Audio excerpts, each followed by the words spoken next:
ఆమెకు కొడుకు, కోడలు, కూతురు ఉన్నారు. అయినా ఆమెను పట్టించుకునే వాళ్లే కరువయ్యారు. 4 రోజులుగా జిల్లా ఆసుపత్రిలో వైద్య సిబ్బందే ఆమె బాగోగులు చూసుకుంటున్నారు. మాచారెడ్డి మండలం కొత్తపల్లి గ్రామానికి చెందిన గికూరి సాయవ్వకు 2 కొడుకులు కాగా ఒక కొడుకు మృతి చెందాడు.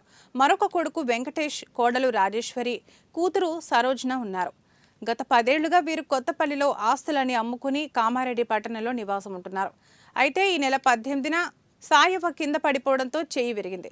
సాయవ్వను కూతురు సరోజన జిల్లా ఆసుపత్రిలో చేర్పించి వెళ్లిపోయింది. 4 రోజులుగా ఆమె కోసం ఆసుపత్రికి వచ్చేవారే లేకుండా పోయారు. కొడుకు, కూతురుకు ఫోన్ చేసినా స్పందించడం లేదు.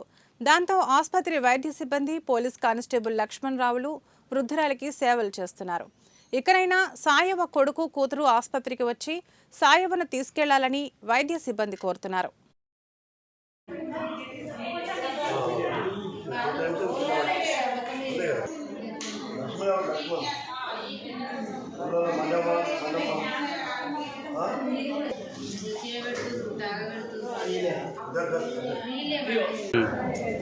మొన్న వచ్చిన ఇంట్లోనే మూత్రం పోతాను లేచిన ఎంత తింటున్నట్టు అయింది. అట్లా అడ్డమ్మట నూకేసినట్టు అయింది. అడ్డమ్మట వీడికి వచ్చినందుకు కూడా గట్టినే అయింది. వీడికి వచ్చినందుకు కూడా లేచిన నిలబడ్డ నూకేసినట్టు అయింది. ఈడబడ్డ ఈ చెయ్యి ఇరిగింది. ఆడ కాలు ఇరిగింది, చెయ్యి ఇరిగింది. పిల్లలు కొడుకులు కానీ ఎవరు లేరమ్మా? ఒకడు ఉన్నాడు, 2 ఒక బిడ్డ ఉన్నది. ఎంతమంది పిల్లలు?